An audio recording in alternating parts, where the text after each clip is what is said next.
Hello, friends. Brooke, Randy, Matthew is here. And I want to start with this, Brooke.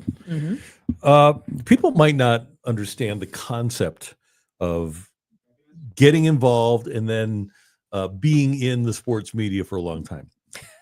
And so yesterday, Brooke and I, we went to Busch Stadium and we partook of some of the new offerings at the concession stands at Busch Stadium. And you put it up on the interwebs. You put it up on the X machine, the Twitter machine.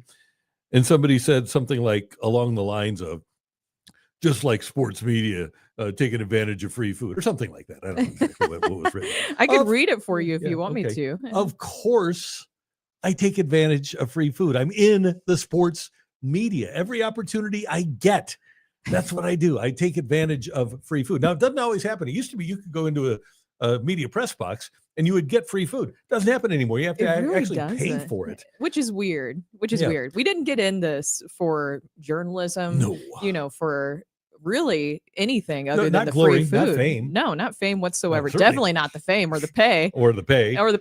Emphasis on the pay there. Yeah. We got into it for the free food. And that is very key here. So E-Man on X said, media chowing down on free food. Shocker. Of course. Yeah. Also, I'm pregnant. Yeah, I'm going to eat a lot of food. And if there's free food, I'm 100% there.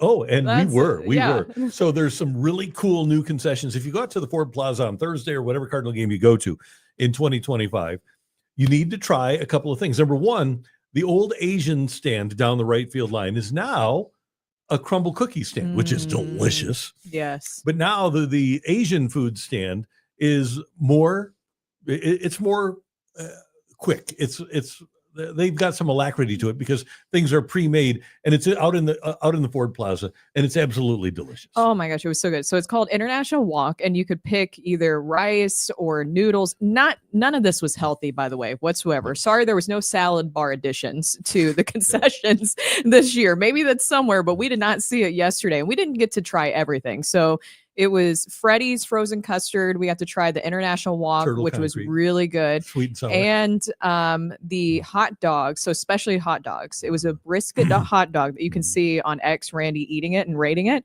If you're into that. 10. If you're into that. Alert. Yeah, if you want to see Randy eating things, you can go to my X account. That sounds weird, but people are into that. Yeah. And what was the other thing? Crumble cookie. Am I missing one other thing? Oh, mayo ketchup. So Cuban food. Yeah. Mm-hmm. That was really, really good. So I was full by that time. I enjoyed every single thing. I shouldn't have eaten every single thing, but I did. But free food is the best food, is what somebody said on the chat. Schoolboy Rose saying free food is the best type of food. You're right. It is. 100%.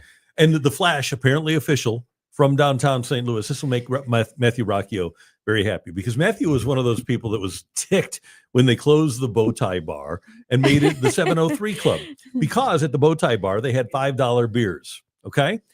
If you go to the Bud Terrace now and go to the Crown Bar for 2025, $5 beer. $5 beer is back at the ballpark at the Crown Bar. And Matthew is a happy camper. Oh, here's some of the photos here where you can see International Walk on the top right. Then the Cuban food is on the left. Then you have Freddy's at the bottom left. And then those are the specialty hot dogs on the bottom right. So I enjoyed everything. As I mentioned, love free food, but I love good free food. So I enjoyed every little aspect of yesterday. We got to see promotion items too, all that different kind of stuff. And everything was really good. All the food was really good. I know that there were some people that, again, maybe you're angry because you're on social media, or maybe you're on social media and that makes you angry. Whatever. On social media, some people said the food didn't look good. I'll tell you this: it sure tasted good. It really did. I was saying that when I came in, where I had some comments where people were saying, "Oh, it doesn't look good. That looks gross," or different things like that. I understand if you want to be mad at the Cardinals for various different reasons, but don't take it out on food. The food was good. The food didn't do anything to you. And thanks for the chat. We've got a lot of support in the chat room here on the YouTube channel. This could be Ben. Shaming people for eating free food is a weird flex. Schoolboy Rowe, we love you. Free food is the best type of food. This could be Ben again. Stadium food shouldn't be healthy. Agreed, 100%. Salads at a ball game? Come on. Steve Barnum, can't blame the media for this one. Take advantage of what is given. Food at Busch is top notch. Yes, you're right. So thanks to all our friends that joined us. We also want you to know that after a couple of games this year, they're going to be concerts. One of the concerts, Cole Swindale, and then they're going to bring Florida in. Florida. Huh? Florida. They're not bringing the state in. They're bringing in Florida. The sign said Florida. But do you notice how it's separated? It's FLO and then Rida, RIDA. Yeah. So we're not bringing in the state. We're bringing in Florida.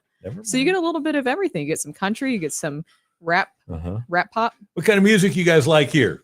Oh, we like both country and Western. Oh my gosh, Randy. I just walked right into that one. What movie was that stolen from there, Matthew? Oh, he doesn't. like You don't country remember. It's the and Blues Western. Brothers movie. It is Blues Brothers. Okay. Yeah. When they went There's- into the Are bar. there that many like memorable lines from that one scene? Oh, it's sensational. They're I like driving to dance through. with your date. No, that's Animal House. Oh, damn, I'm conflating the two. You're right. Yeah. No, Belushi. Blues Brothers they're in their they bought a cop vehicle Yes. Okay. and yeah. they're destroying a mall, driving through a mall, and Jake turns around and says, "They've got everything here." And then they've got the penguin. The penguin was a nun. So yeah, a lot of My Belushi meter got all inflated and it was great. cross So, paths. and we do. So while we're opening this, because I got this from the International Walk yesterday, we're going to see what the Cardinals' fortune is for the season. We will get into the lineup yesterday. I promise we're getting there, but we want to also see what the Cardinals' fortune is for the season. Okay. You want to go with yours first? Tomorrow is a good day for trying something new. What year is this That's for lame. Ollie as the Cardinals skipper? Is this year 4? Is this 4 or 3? So he had It is he had 4. the playoff year, the Yeah. 71 win year, the last year. So this is year 4. And his fortune is time makes one wise. Ask advice from someone older than you.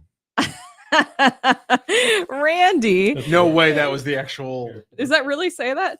You're Yes, it does. BSing. No, it really does. No way. Yeah. I need you to like. It says time makes one wise. Ask advice for someone older than you. We heard Vince Coleman yesterday saying that he wants to be a coach on the Brooke, coaching staff of the Cardinals. I need Bring you. Vince Coleman in. This is a message. I need you to take a picture of that and text it to me so I can put it up Yeah, on the screen. Yeah. Because I am not. No, he's this not is- lying. This is 100% insane to me. true. This is insane to me. Yes. Hey, we're going to do this.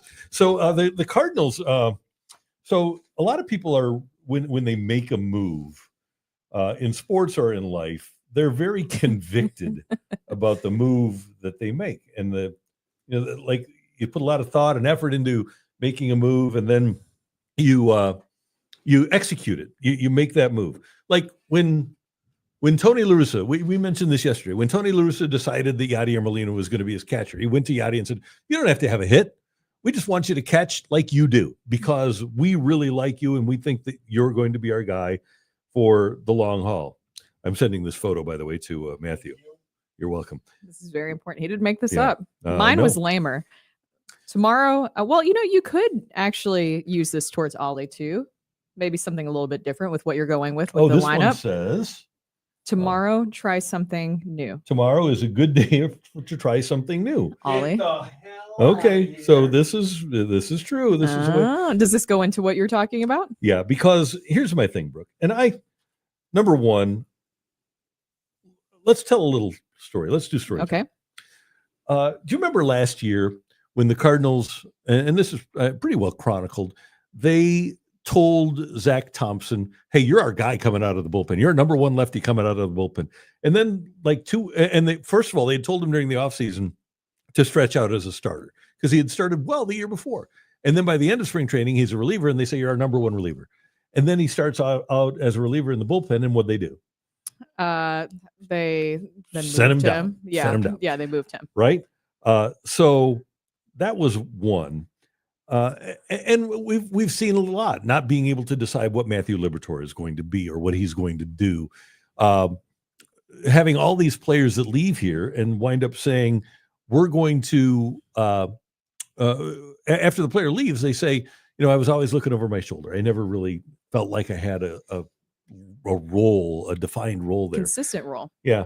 So all off season, the Cardinals, various people are saying, "Hey, our objective here," this is from the top on down, our objective this season is to give Nolan Gorman and Jordan Walker an opportunity. We need to get those guys 500 at-bats. I've heard it again and again and again. Yes, this was stuff that was actually said. We also heard during spring training or read that when people would go into Ollie Marmol's office during spring training and say, what do you think of what's going on with the offense?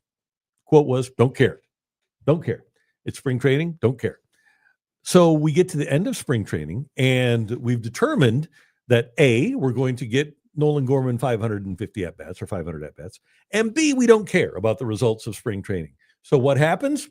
We decide that Nolan Gorman isn't really worthy of the 500 at-bats, and he's going to be the odd man out. Now, that's fine if you think you have another power hitter, and clearly they think they have somebody else capable of hitting 35 to 40 home runs. I don't know who that is, but they aren't going to apparently give, we say this a lot, give Nolan Gorman the runway ding, that ding, ding. we thought that he was going to get.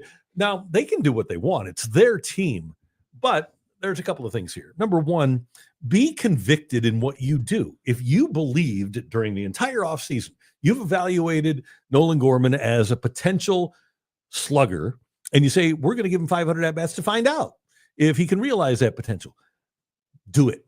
Be convicted in what you do. Don't be swayed by a bad spring training. The other thing about this is Nolan Gorman said at the beginning of spring training, he said, if somebody says they've been working harder with our new hitting coach, Brant Brown, than I have, I'd like to see it because he was in my backyard every day.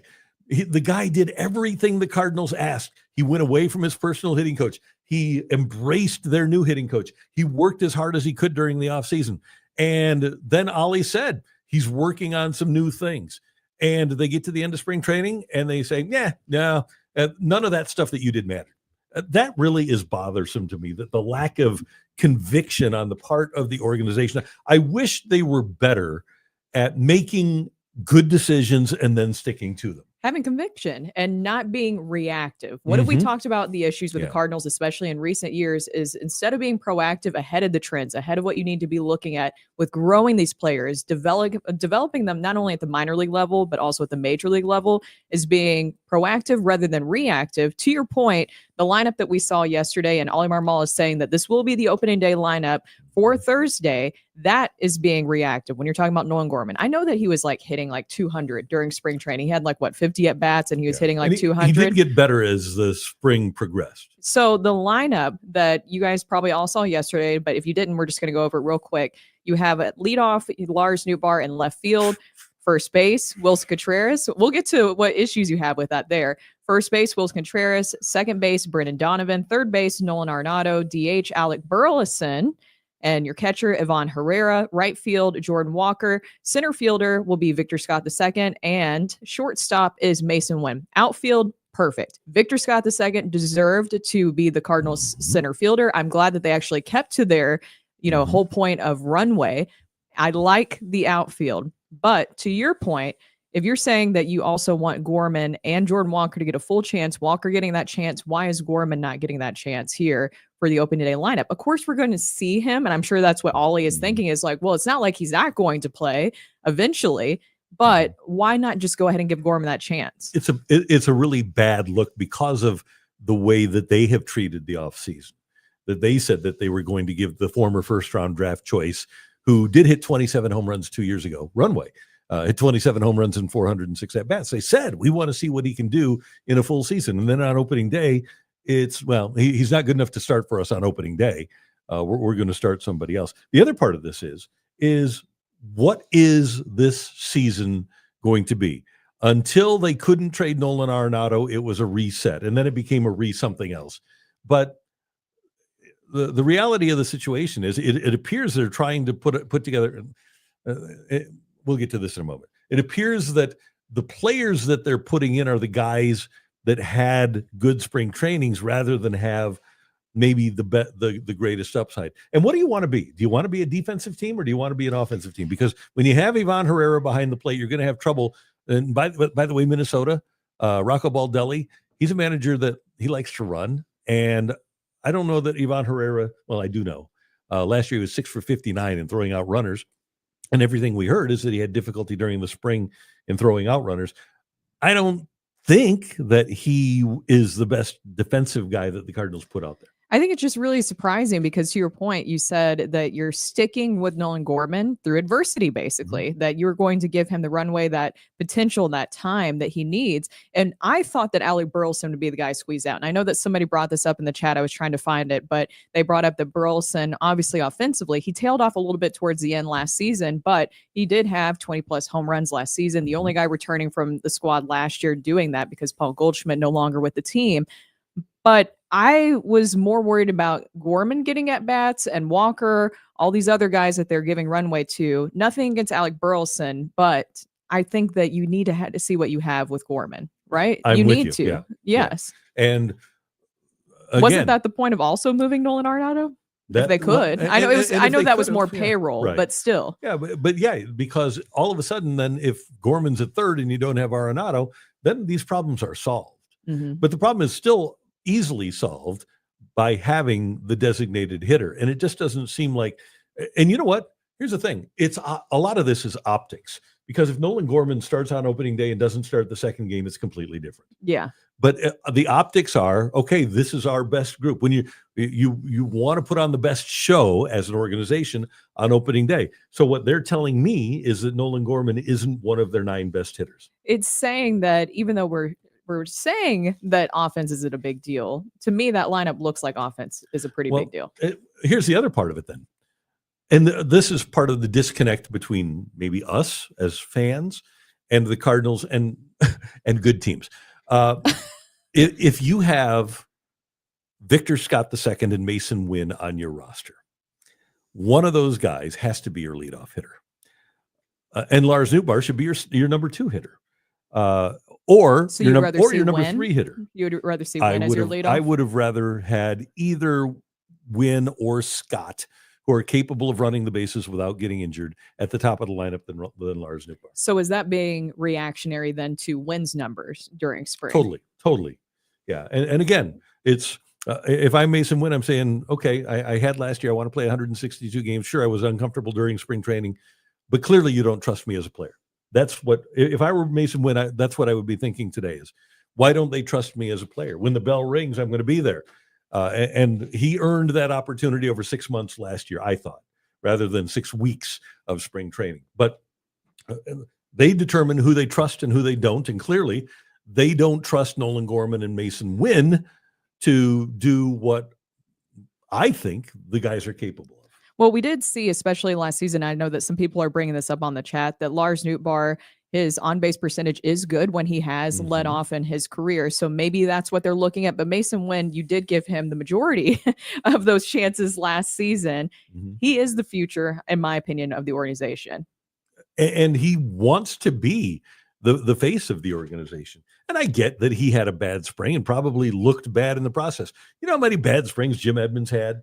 And I'm not comparing the two players, but all I'm saying is there's a lot of situations where guys have bad springs and then all of a sudden pop up on opening day and have a good day. Sore wrists. I think that it's about the messaging. What I'm gathering with, especially with what you're talking about here, is the messaging. Yeah. I thought that we were leaving some of that behind. Having a clear, consistent message is really key, because we used to play this game. Yes, we were on a radio show. Go ahead and just, bring that up. Yes, we were on the radio show at one point. We had a radio show at one point.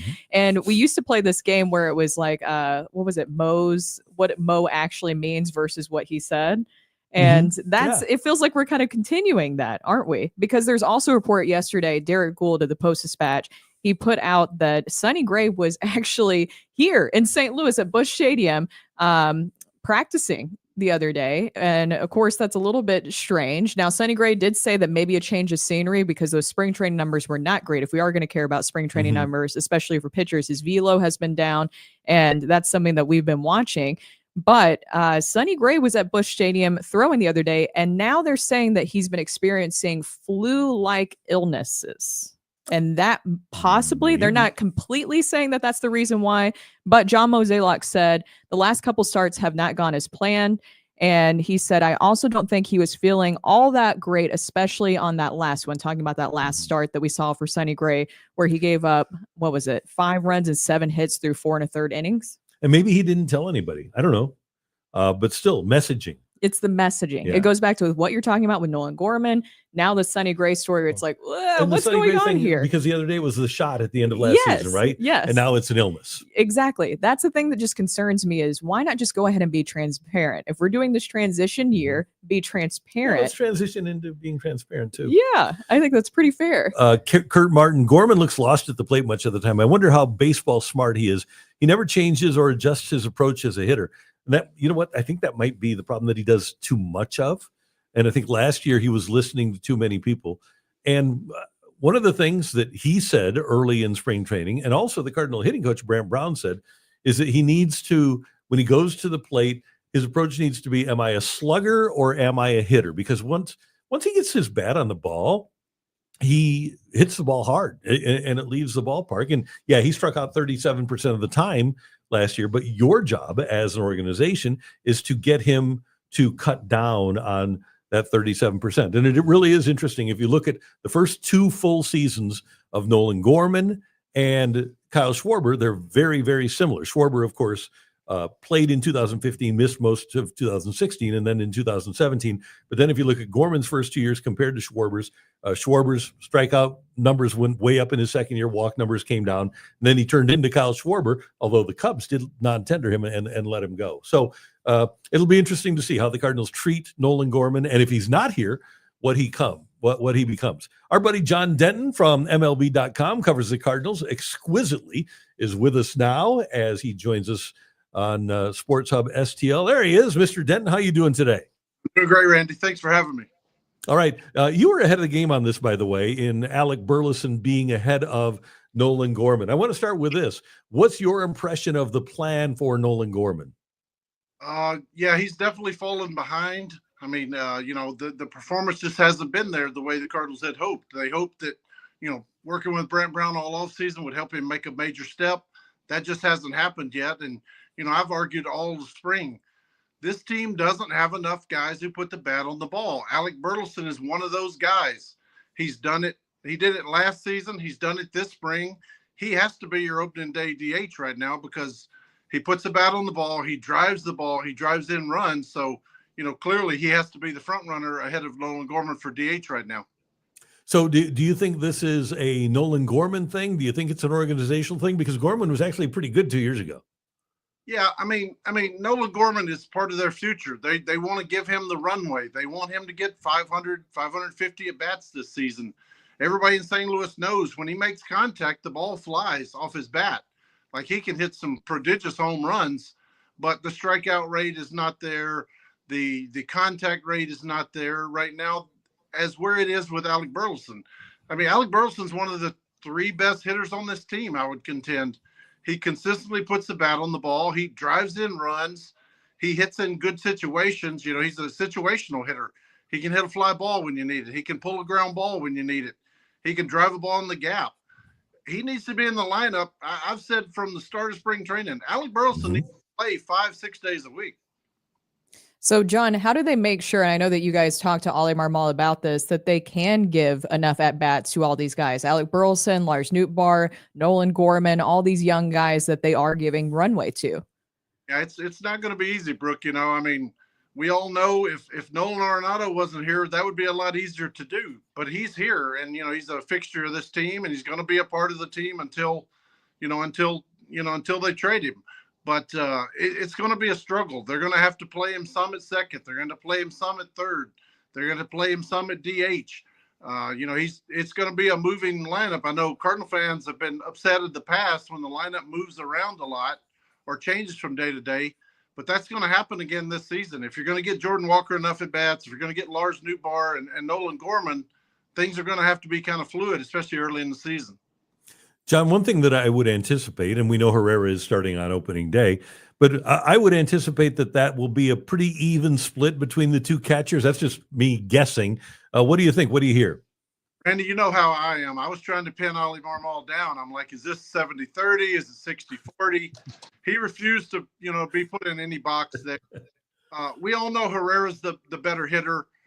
The guy has like 320 home run potential, but Randy, it's been ugly in spring training. He's thrown balls in center field. He's bounced balls to second. He almost decapitated Steven Matz the other day. And that's between innings. That's not even when guys are stealing. The other day, he threw a ball that bounced to second and then looked at his hand. It makes you wonder maybe if the guy's developing the yips a little bit. It was him throw out a runner last night in Memphis. But, man, the throwing is not there yet. And that's just going to open up opportunities for Pedro Pajes. Also looking at another position battle, and John, you and I texted about this the other night because we discussed this yesterday. It was interesting to see Michael Ciani make the cut when you don't necessarily have a true backup shortstop. I know that Brendan Donovan didn't even get any reps at short during spring training. Of course, he will be able to rise to the occasion. I'm not questioning Brendan Donovan's capabilities, but why Michael Ciani instead of keeping Jose Barrera or Jose Fermin on the bench? Yeah, I really think they've left themselves exposed this way. Ali Marmol believes in Michael Ciani. He's one of the few people in St. Louis I know that believes in Michael Ciani, but the kid can flat play defense. He can go get it almost unlike anybody in baseball, the way he can play defense. Now, the hitting is just not there. He's not major league caliber hitter at this point. But in my eyes, I think if they have the lead with the sixth inning, you're going to see Michael Ciani get that defensive save guy. He's going to be the guy who comes in and plays the seventh, eighth, and ninth. Maybe Jordan Walker doesn't get in at bat after the sixth inning. That's how they're going to use Ciani. If they have the lead, if the game's tied, he's going to be in the game late in the game. But, I just fear, we saw it last night in Memphis. Mason Wynn rolled his ankle. Fortunately, he was okay. But they've kind of left themselves exposed there at shortstop, for a backup for Mason Wynn. Mason Wynn had a lot of back trouble last year. He wants to play 162 games. He's done the work to try to do that, but back pain usually comes back with overuse, So I wonder if they've left themselves exposed there. John, I'm trying to figure out here if Jordan Walker doesn't get at bats after the sixth inning, how he gets to 500 at bats. Yeah, it's a very good question. Very good question, Randy. There's a lot of questions with this order. Like I said, it's going to be a moving, a very fluid thing for the first few weeks because, Jordan's probably going to be out of there if they have the lead and late in games. There are going to be days where they're going to have to play Alec Burleson in the outfield. They told him to stay ready for the outfield. During batting practice, he shags fly balls in the outfield because they know they're going to need to get his bat in the lineup. They got to get Lars Newbar's bat in the lineup. They want Lars to play some center just to get offense in the game. But like you said, it's going to be a struggle to get Nolan Gorman and Jordan Walker those 500 at bats if you're trying to win. I mean, that's the whole crux of this season. Are you trying to win right now, or are you building for the future? Just about every question they ask, every lineup spot has to deal with those two questions. And a lot of times the answer is different when you're answering those questions. It's interesting because I was just going to say to you that over the course of the offseason, I have embraced the reset. I am ready for this team to play the young players and get ready for 26 and or 27. And they seem to have changed their mind, which is folly because let's be realistic. Even if the Cardinals could win the division, are they going to beat the Dodgers? Are they going to beat the Phillies? Are they going to beat the Braves?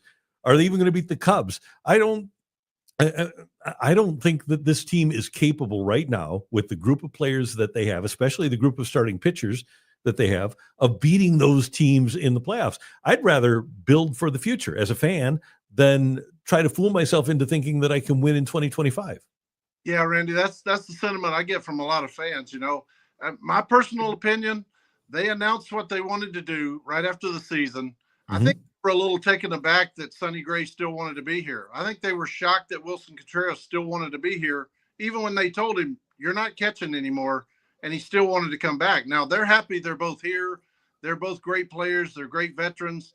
But I think they went into this thinking, okay, our veterans are probably not going to be here, and that'll make it smoother. Well, that didn't happen. So now they're kind of straddling the fence. It's Matthew Liberatore is a perfect example. If you're trying to win this year, he's better for you in the bullpen. But over the long term, Matthew Liberatore's worth to you is better as a starter.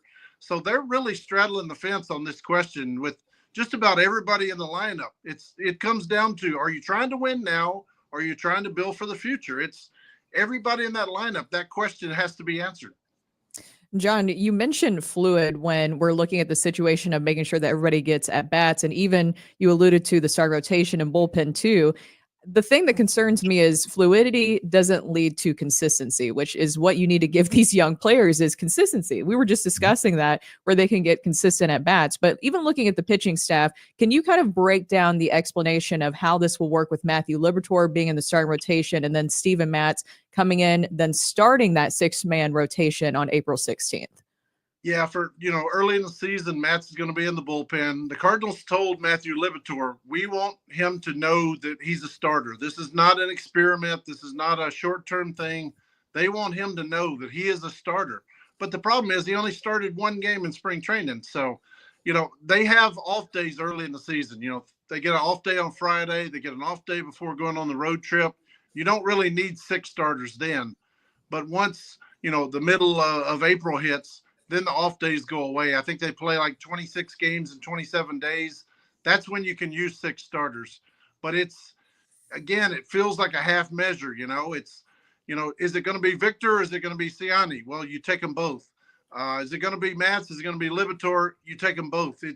It's kind of a straddle there. And, Ali Marmol is not making all these decisions. We know that. John Mozeliak is not making all these decisions. Hein Bloom is not making all these decisions. There's a lot of people in that organization that want a lot of different things. So these kind of feel a little bit like, half measures, and usually those don't go well. Hey, John, I know that when you and I and Brooke ask sports executives hypotheticals, they say we don't deal in hypotheticals. Will you indulge me with a hypothetical, please? Yes, sir. Please. Okay. Let's just consider that in April, May, and the first part of June, that rather than be good, Jordan Walker is hitting 155. Does that have to change the way the Cardinals utilize the 5th pick in the draft? Do they have to find themselves a right-handed power hitting college hitter? Because it doesn't appear to me they have a right-handed power hitter in their organization. Yeah, Randy, that needs to be addressed, no doubt. They have to go at that. I mean, for example, the last homegrown outfielder to make the All-Star team was Alan Craig. And we all know Alan Craig really wasn't an outfielder. That's a long time between drinks. I mean, they've got to find more thump from those positions. Jordan Walker's got to hit for power. Nolan Gorman's got to hit for power. You can't have a right fielder not hitting home runs. You can't have a third baseman not hitting home runs or a first baseman. That is definitely a spot that, if you're picking number 5 and Charlie Condon's there, Jack Caglione's there, that's the kind of guy you got to go get. You got to go get a thumper because, today's game, you don't win without pitching and hitting home runs. That's just the way it is. So you're dead on there, Randy. By the way, in Baseball America's latest mock draft, they have Ethan Holiday falling to the Cardinals at number 5. I don't know how they pass him up. Yeah, I know that guy's got a few ties to this city. So yeah, that would be a good one. Definitely. John, thank you so much for joining us. I mean, this is definitely a lot to take in, but still exciting to get the season started here soon. Do you have any bold predictions for the Cardinals going into the season? Bold predictions. Wow. Let's see. I think they're going to be 500. I think they're going to stay in this thing for maybe 75, 100 games. I don't think they're going to make the playoffs. I'd love to cover a team that's making the push. I think they have enough grit in them. I think they have some, there's something there. There's a tightness, a closeness in that locker room. I think they're going to surprise some people with how competitive they are every night. Like I said, I don't think they have enough to get to the playoffs, but I think they have enough fight to make it fun to watch every night at Busch Stadium. Okay, one last thing from me. What is your threshold weather-wise for pickleball?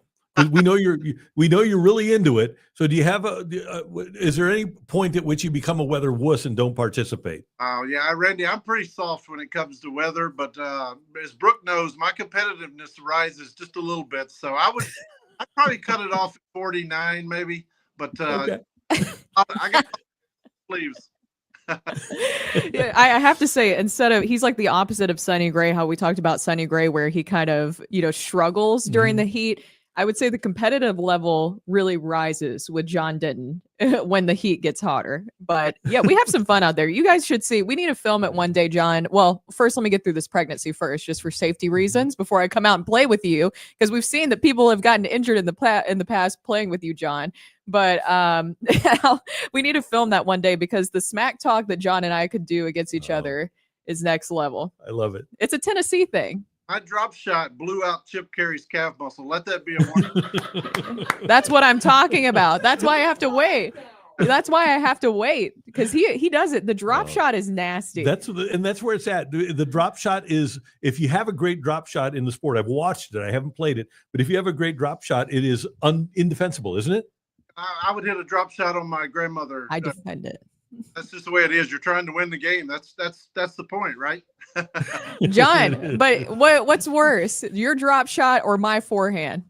Brooke's got a nasty forehand. That she becomes Brookie when she goes out on the court. I call her Brookie, but man, she hits a vicious forehand, and she'll hit the biggest guy on the court and doesn't care and hit it right by him. So it's impressive. Awesome. John Denton, so you're back here in St. Louis, right? Yes. Made it back. All right, back. We'll see you Thursday at the ballpark. Sounds great. Thanks, guys. Thanks for having me. Thank you for Thank taking you. the time with us. We appreciate it. That's a great John Denton. You will love his work at cardinals.com, MLB.com. Okay. I was asking myself this, and I want Brooke and Matthew to weigh in Mm-hmm. on the chat line too. Okay. Am I too outraged about this whole Nolan Gorman thing? No, I think that it's fair. I think that it's very fair because the concerns about the messaging is something that we were carrying over. As we mentioned, we've had that messaging issue come up, especially here in recent seasons. And to your point, if they would have had Nolan Gorman in the open day lineup, and then the next day, we wouldn't even have probably this conversation. I understand, though, Not that on Alec Saturday. Burleson, yes, well, yeah, Alec Burleson does produce, and I want him to be able to get at bats. But because of the roster construction, because Nolan Arenado is still here, I still wanted Nolan Gorman to be prioritized. And that was something that they did say, even with Nolan Arenado still here. Remember, we asked over and over again, the reporters have done many stories on it, have talked to John Mozeliak, have talked to Ali Ramal, that Gorman would still be prioritized despite Nolan Arenado being here. Yeah. And You have to know what you have with. Didn't it feel Right. like, who are the That's guys, in key. your opinion? So kind of to your point, who are the guys that it's make or break seasons for them of really determining what you have? it's actually Walker, Gorman, Newbar. Exactly. Those three. So you need to know what you And have in I Nolan feel Gorman. like I know more about Alec Burleson than I know about Nolan Gorman. Yeah. I You do know more about Alec Yeah. Burleson. You know what he is. Exactly. Yeah. yeah. And again, this all goes back to, and it's not the Cardinals. The fact that they didn't trade Nolan Arenado is not their fault. But man, life would be easier for Ali Marmol if Arenado, maybe not from a winning standpoint. They aren't going to win. But from a managerial standpoint, in terms of just having a place for everything and everything for a place, life would be a whole lot easier if Nolan Arenado wasn't the Cardinal third baseman. It would be a whole lot easier. And I said this, fluidity doesn't equal consistency. And that's my concern about this roster flexibility that we're talking about, where it's like, well, you can mix and match guys, you can get them out, but how do you build consistency with these young guys to make sure that you are giving them enough at bats to fully evaluate them this season? And I saw somebody, we had this up during when John Denton was talking about Gorman falling behind, but Walker and Wynn's numbers haven't exactly been great this spring training. So why is Gorman the one who's falling behind, but not Walker and Wynn? Yeah. Well, Ali uses the eye test. It was kind of like the other day when they decided that somebody decided that Liberatore is going to be in the starting rotation, but he said basically, yeah, I still don't like what he brings. Yeah. But he's in the rotation. Yeah.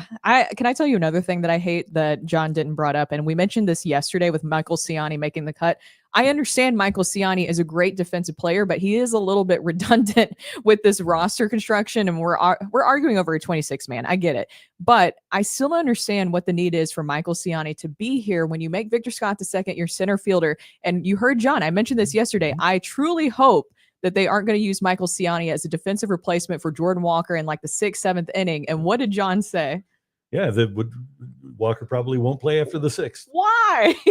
Like, what are we doing here? Unbelievable. What are we doing here? That's the one that angers me the most out of anything. Yep. Does that make any sense to you whatsoever? No, it doesn't. No.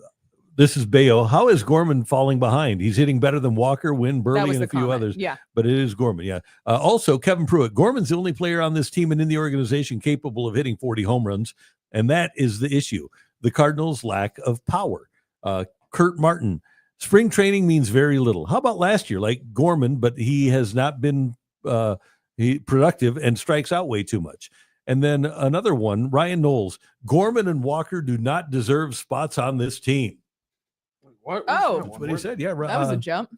yeah. Wow, we have a lot of attacks. Holy crap. Yeah. Yeah, we that do. was Yeah, a people are big checking old jump right oh my there. Gosh. I would not like I deserve would spots on would this team, like yeah. an explanation for that, because I have seen this. Randy, you and I discussed this many times. We have seen people say, I've already seen enough of Nolan Gorman. Have we truly seen enough of Well, Nolan Gorman, though? I don't buy into that. Keith Adams is on the chat. He said Gorman has had over 1,000 at-bats at the majors. Seems like a case of holding on. Sometimes you have to let go. Well, almost half of those 1,000 at-bats, 406, were 2 years ago when he had an 800-plus OPS and hit 27 home runs. He had more than 20 doubles that year, too. So are you going to believe the clear ability? The ability is there.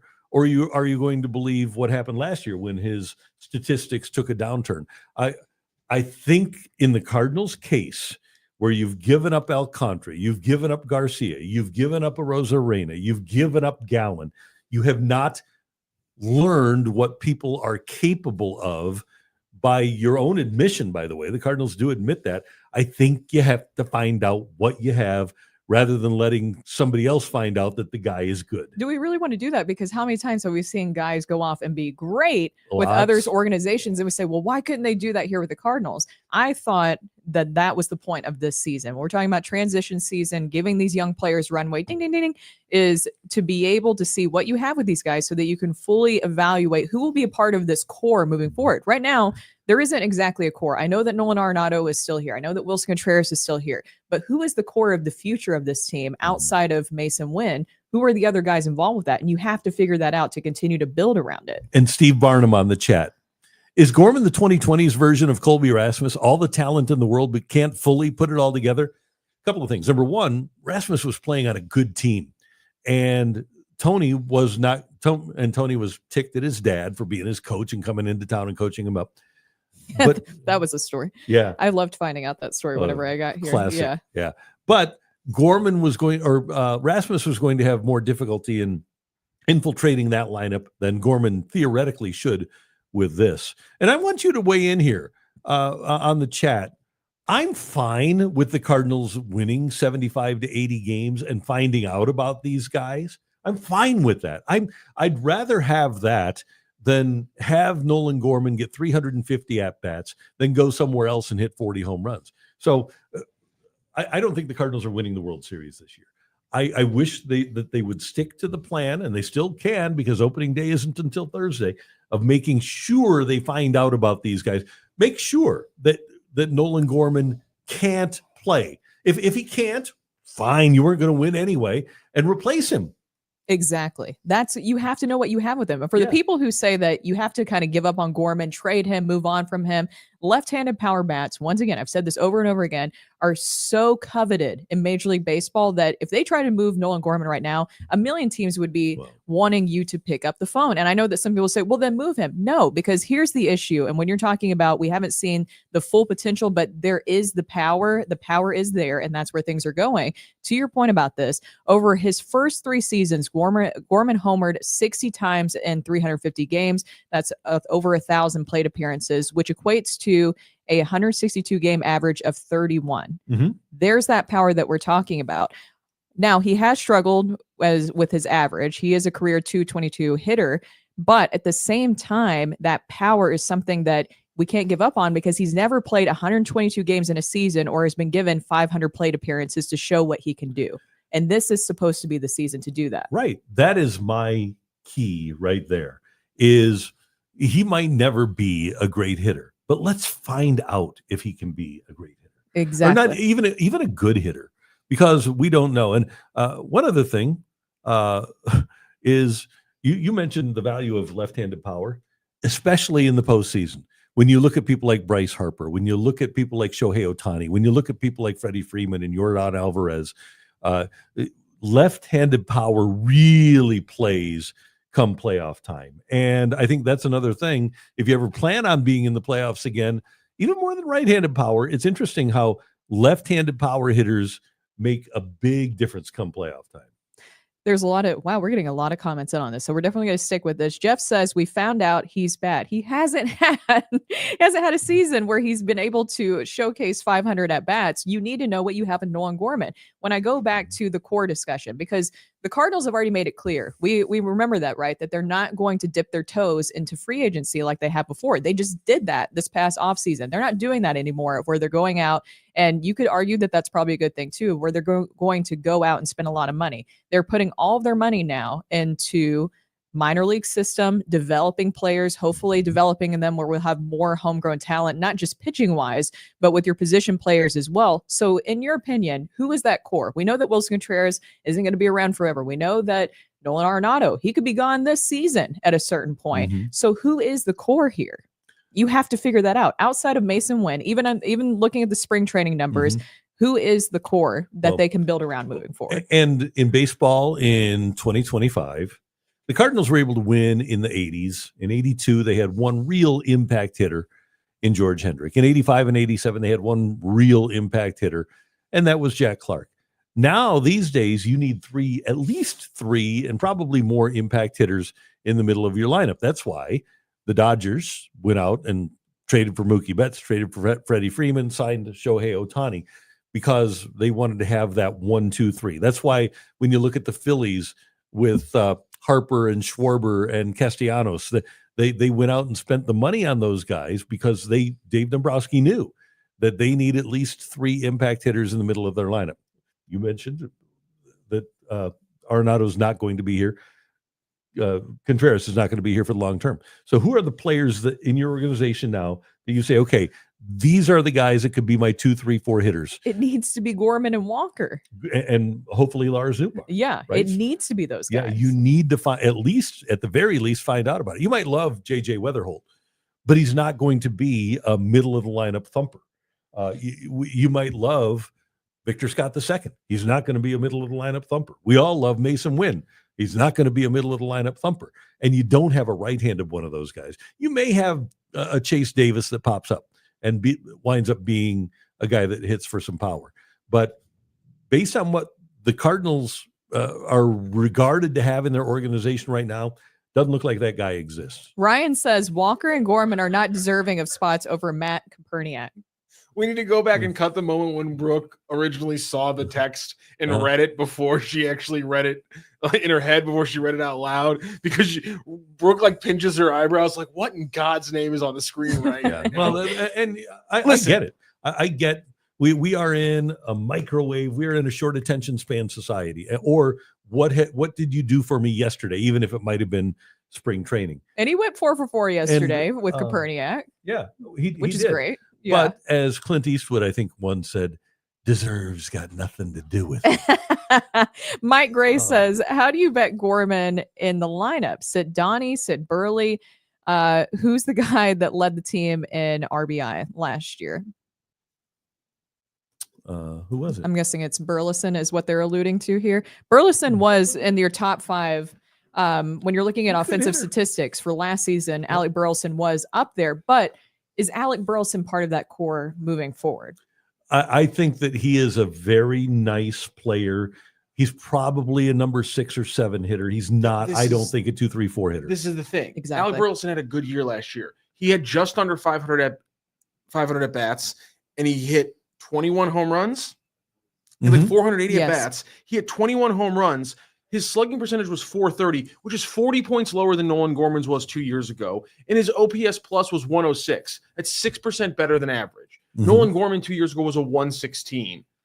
That right there is I know the gap might seem minute to a lot of people, but when you're trying to game out who's going to be on your team in 4 years and who's going to get the contract and who's going to be your biggest hitter, those little differences, 40 points in slugging percentage, 10 points on OPS plus, and I think it's the difference of 80% in OPS points between Burleson last year and Gorman 2 years ago. That's the difference between a 6-hole and a 4-hole hitter. Right. And that's why we're baffled.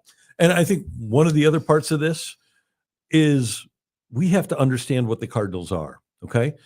And this goes back to my argument about Sonny Gray. He's our number 1, but he's not a number 1. When's the last time you saw a team that had a hitter with 547 at-bats and led the team with 78 RBIs that was any good at all? So that, while he did lead last year's 83-win team in RBIs, that doesn't mean that that's any great shakes. 78 RBIs and 595 at-bats, that is number 6 or 7 hitter material.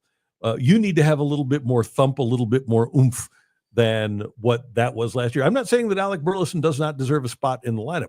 I'm just saying that if you expect him to be a 2-3-4 hitter, I'm not seeing it. He had 41 extra base hits last year in what for him was a really good year. So Rip It Up Card says, don't the Cardinals have redundancy up and down the 40-man? They do. Why not trade a Gorman and Ciani for a right-handed power bat, trading what we have several of for something that we don't? That's the thing, is that you got to evaluate that this season. So that goes back to what we're talking about of making sure that Nolan Gorman has that full opportunity. Even with Nolan Arenado here, you still can accomplish that, of making sure he can get 500 at-bats. Same thing with Jordan Walker. Having Michael Ciani here, and nothing against Michael Ciani. I feel like I have to keep saying that, but nothing against Michael Ciani, great defensively. But if you're going to really, truly have Michael Ciani here to have him be a defensive replacement for Jordan Walker in the 6th and 7th inning, why not just let Jordan Walker play the entire game? How do you know what you have with Jordan Walker if you don't keep him in the entire game? Same thing with Nolan Gorman. If you're not going to give him 500 at-bats, what's the point? Right. You know, what's the point?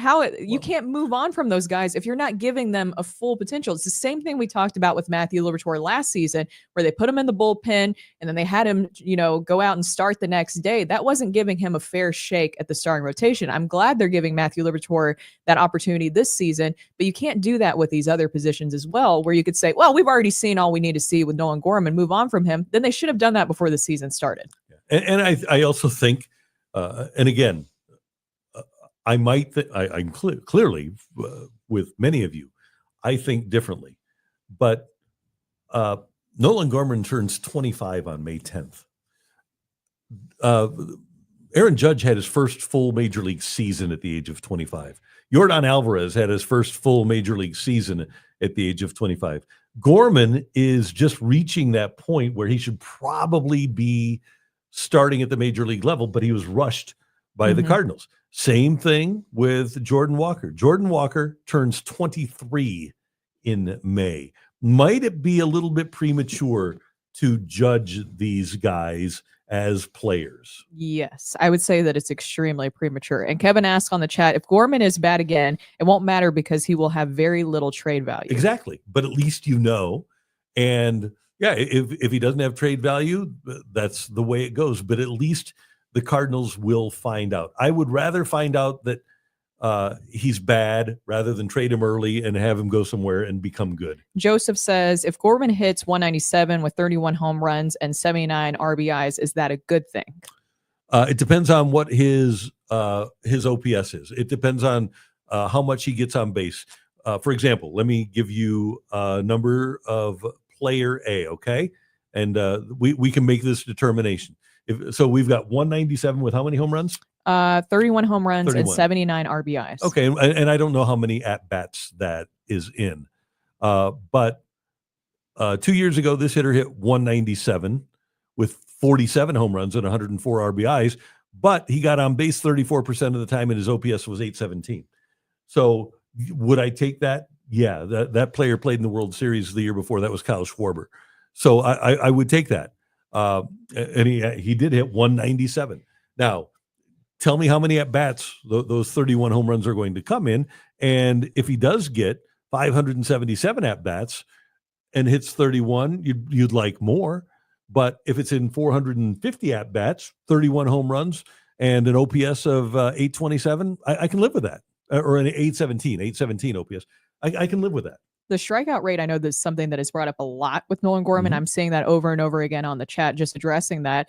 That is something that was a huge issue, especially for Nolan Gorman last year. I can't remember what his percentage was right off the top of my head. But at the same time, power is what everybody is looking for. Because I saw somebody mention earlier in the chat, why not just go back to Whitey ball instead of this new power trend that we see in Major League Baseball? It's because of the analytics people who don't care about strikeouts. The analytics people they say an out is an out, and they really don't care about strikeouts.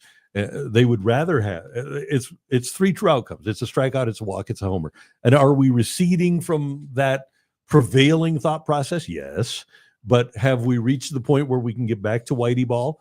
No, there just aren't enough teams, enough people in baseball that are willing to try something new. I would love to have the Cardinals try something new.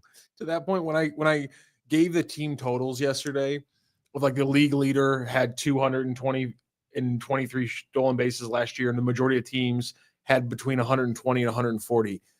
You could just see like the light in Randy's eyes just kind of like died a little bit, because it was like, man, even with a pitch clock like that Vince Coleman essentially calls a starting gun and bigger bases, these teams still refuse to run like they used to in the 80s. And just like a little bit of Randy, just he succumbed to just the facts that analytics won, and a little part of you died, I think. Somebody said they did. Look at Ellie De La Cruz's strikeouts last year. It's bad. I was going to actually try to look it up quickly. Okay. I don't know if you already have it I up, will but tell you that 218. Ellie De La Cruz led the league with 218 strikeouts. See, there you go. But the analytics people, they love them. Okay, so here's a fun fact for you. This is 1985, kids. National League. The team that led the league in runs by 41 over the number 2 team was the St. Louis Cardinals, who stole 314 bases and were caught 96 times, and they hit 87 home runs. And to give you an idea of the ranking that year, 87 home runs was second worst in the league to the Pirates. So can you win by stealing a bunch of bases and not hitting for a lot of power? You can. Yes, you can. And especially if you build your ballpark the right way. It's hard to hit home runs in this ballpark. So maybe speed would help out in this regard. Now, they don't have the turf. They aren't going to be like they were in 1985. But I am of the belief that the stolen base can, and especially with the rules now, can be a massive weapon for you. Bub says he may have led the league in strikeouts, but they gave their rising star runway. That establishes trust. That's what it's all about. It and is. That's what I think that Wynn and Scott, just like Vince told us yesterday, right? Vince Coleman, and you should go, if you haven't seen the interview, go watch it right here on Sports Hub STL. But Vince Coleman, when he came up, was given the green light by Whitey Herzog to run. We talked to him about that He yesterday. stole 145 bases in 1983, 145 bases in the minors. And Whitey knew what he was capable of. And Ollie has to know what Victor Scott is capable of. He stole 94 a couple of years ago at the minor league level. I would love to see the Cardinals give him the green light, let him get on base and see what happens. I think that's what you need to do. You need to, and it goes back to that consistency of being able to let that player do what they need to do and giving them that full trust and that consistency. If you say one thing, then lead up to it. I keep saying this over and over again of having Jordan Walker and Nolan Gorman start in the minors to be able to figure things out. I think that would be a huge issue. I mean, I understand you can send players down. They did it with Jordan Walker. I wish they wouldn't have done it so soon with him last season. And maybe that was in their minds. They're still trying to be competitive at that point because you still had Paul Goldschmidt and Nolan Arenado as a part of your team. But at the same time, I think that we would all be losing our minds. I would be really mad at the Cardinals if they had Nolan Gorman and Jordan Walker start in the minor leagues. That wouldn't make any sense whatsoever, because this is, in my opinion, I have a list of make or break seasons for players. Okay. So I have in that group, I have Lars Nootbaar. I have, because we need to see him fully healthy for a season. Yeah. I also have Nolan Gorman, because you need to give him consistent at bats to see what he has capability wise. He worked with Brant Brown all off season. You think that you would hope to see that growth, and Jordan Walker. And I put Matthew Liberatore in that list too. They're giving him that chance, but those are the guys that I'm looking at that I need to see some consistent playing time so that we can truly evaluate them. And Brooke, when we think about this concept of starting those young players in the minors, why do you think, your Brooke Grimsley's opinion, who do you think Brant Brown was hired to work with? Nolan Gorman and Jordan Walker. That was like literally, literally, those two. So yes. What sense would it make to send them to the minors and not to be coached by the guy you hired to coach them? It doesn't make any sense whatsoever. No, it really doesn't. Those guys, again, my opinion is that you need to find out what they're capable of at the major league level. If you put them in the minor leagues, then you're going to go into spring of 2026 doing the exact same thing that you're trying to do now, figuring out whether or not they can play. Let's figure out whether or not they can play.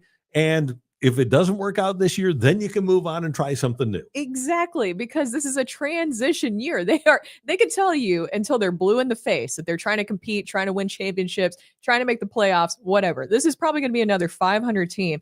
This is a transition season. Figure out what you have with those guys, because that's the whole point, right? Is that not the whole point of this season? Because then we are transitioning into Chaim Bloom. He's going to have different ideas, different concepts of what he wants to execute with this franchise and with this group, especially at the big league level. This is what this season's about. And I think a lot of us were bought into the youth movement, which, to be fair, they did do that. Victor Scott II proved himself in spring training. He's getting that opportunity. I know that having Arenado here does not help with anything, but Arenado says that he wants to help these younger players, even though it was an issue a few seasons ago. Yeah. That changed quickly. Yeah. Yep. Hey, Matthew, can we go back to the last one that we had up, please? And then we'll get to number one Blues fan. We do appreciate you participating on the chat. This is a lot of fun. Batting average guys versus strikeout guys. Who would you rather have up in a clutch spot? Mark Reynolds or a guy who hits 330? I'd rather have the guy who hits 330. I trust me. And Matthew, yes, but I want you to weigh in here. But here's my thing. I am not the analytic. I'm not the strikeout guy. I am not the analytics or in favor of strikeouts guy. I'm in favor of guys getting their bat on the ball. Here's why the analytics guy, or here's what the analytics guy will say in that situation. You want the 330 guy, but it's the bottom of the ninth. There's 2 outs and there's no one on. What's a single going to do for you? Are you going to steal second? I don't know. He said 330. He didn't say 330 with speed. Okay, well. So my point is that, do I want Mark? The analytic guy's going to say and Mark Reynolds has a chance to win the game. Whereas if it's 2 outs and if there's no other punch in your lineup, what does a single really get you?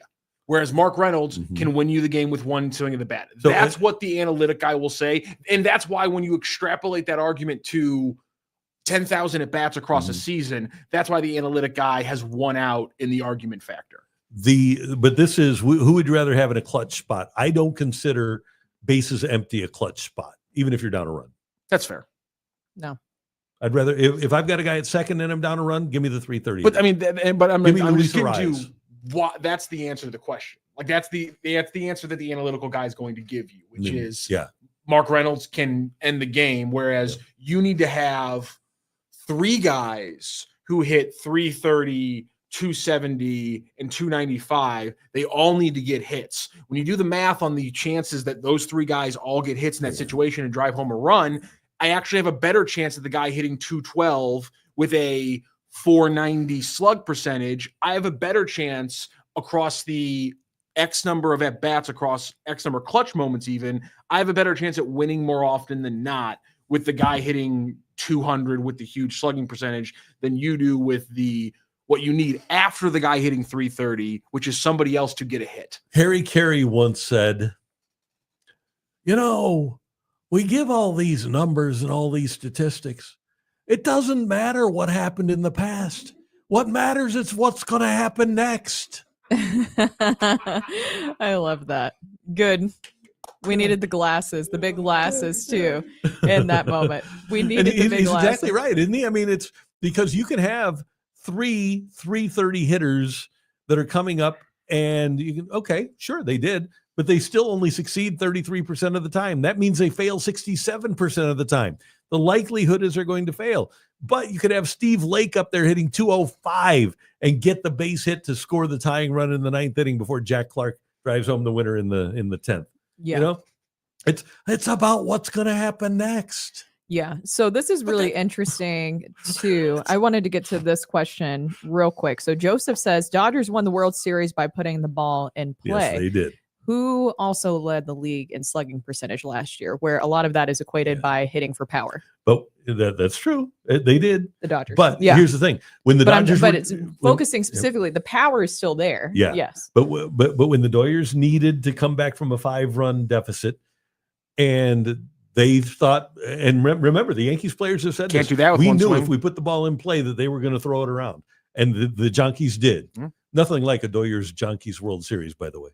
Well, by the way, we had a text a lot earlier, and I don't know if I can still find it, but it was ripping up cards. I think this is a perfect text for that answer, which is the essence of Whitey Ball was using your advantage. The Cardinals had a very specific home advantage for 80 games, which was huge outfield and turf, building defense, and instead of you spending on an expensive hitter, you go a little bit more money ball. To your point, the zag that the Dodgers decided was everyone sucks at defense now because everyone has to build these power hitter lineups. Let's take advantage of that. There's always a room in the sport to zig when everyone else is zagging. But we can also make the argument that the two best players in the game are Betts and Ohtani, can't we? Yeah. and they spent $360 million on Betts and $700 million on Ohtani, and that works out pretty well too. Yeah, and they are able to produce consistently, especially at the plate. But once again, just going back, if we're talking about power, still matters for the Dodgers, and that's what helped propel them, and that's why the slugging percentage matters, which they led the league in last year. Power still matters in this league. No doubt. Hey, did you know that Cards Hub 365 is powered by Gray Bar? It comes up every day during the regular season here on Sports Hub STL, and you can also get the show on demand from YouTube following the live broadcast, as well as on Apple, Spotify, or any other major podcast outlet. Cards Hub 365, daily Cardinal content right here on Sports Hub STL, powered by Gray Bar, your distributor for electrical and datacom needs. And of course, we will have a huge post game for you coming up after the Cardinals opener on Thursday, an opener in which Nolan Gorman is not going to start. Oh no! Yeah. What is the name for the Gorman fan club? For the fans of Nolan Gorman out there who clearly aren't on our chat, are the Gormanators? We got to work on this. Norman Gorman, Storm and Gorman. Storm and Gormans. Yeah, I like the Gormanators. And what religion are they? Oh, Mormon. Mormons. Yes. There's a big Mormon community here. Yeah, anyways, Grim Report. I don't know how else to transition out of that one. I'll tell you, I don't think that we are allowed as non-Mormons to walk into that Mormon temple. No, you're not allowed to. Are you talking about the big one that's beautiful. over, whenever I'm heading home, like right before I get on Mason right Road? By CDC. Yes, it's huge. I didn't realize that was the Mormon temple until I met somebody recently. Actually, our electrician, he's Mormon, and I didn't realize that's where he was going. Oh. Yeah. And it's beautiful. I want to know the secrets in there. If you're Mormon, can you tell us what it's like in there? Oh, that's a good secretly? Idea. Yeah, just we won't tell you. Yes. So now it's time for the Grim Report. Rocky, if you can get that video ready. Andrew Miller, who is now former Cardinal, if you remember Andrew Miller, but also now a MLB Player Association executive, was on foul territory, and we're talking a lot, of course, about the possible work stoppage that is coming up. We know that CBA is expiring soon, and there's already been a lot of back and forth between owners and the Players Association about possibly a salary floor and a salary cap. As we've seen with the salary floor, that would definitely help keep these bottom feeders. You know, we talked about the Tampa Bay Rays, that the owners have even approached, and Rob Manfred have approached them about selling their team because they're just not doing the things right. We've seen what happened with the A's and John Fisher about what he did and not spending money. But I think at the same time, too, when you have a salary floor, there's going to be a salary cap. And Andrew Miller is not for that whatsoever. Here's his explanation of what he thinks about the salary cap in Major League Baseball. And the cap is going to be Rob's cure for everything. Everything that's going to come out is he's going to say, well, if we had a cap, we could fix this, we could fix that. The problem is, again, we have all this data from other leagues that doesn't work. And, again, we hate talking about this. This is not something that is good for the game to be talking about, unsettled labor issues. And, I think one of the things Rob's going to say on that point is that, hey, if we have a cap, we can all, get along and we'll find a way to just, keep rolling over and we'll create revenue. But look at other leagues. They get locked out all the time. And what they do is they get you in, and then they, once they've got you in the system, they've got you there forever, and they're going to sit there and they're going to chip away at it and make it worse and worse. We've seen it in other leagues. And, this idea that, baseball hasn't missed a game since 94. Other leagues have all, missed games or had extended lockouts in order to go chip away at what the players are making.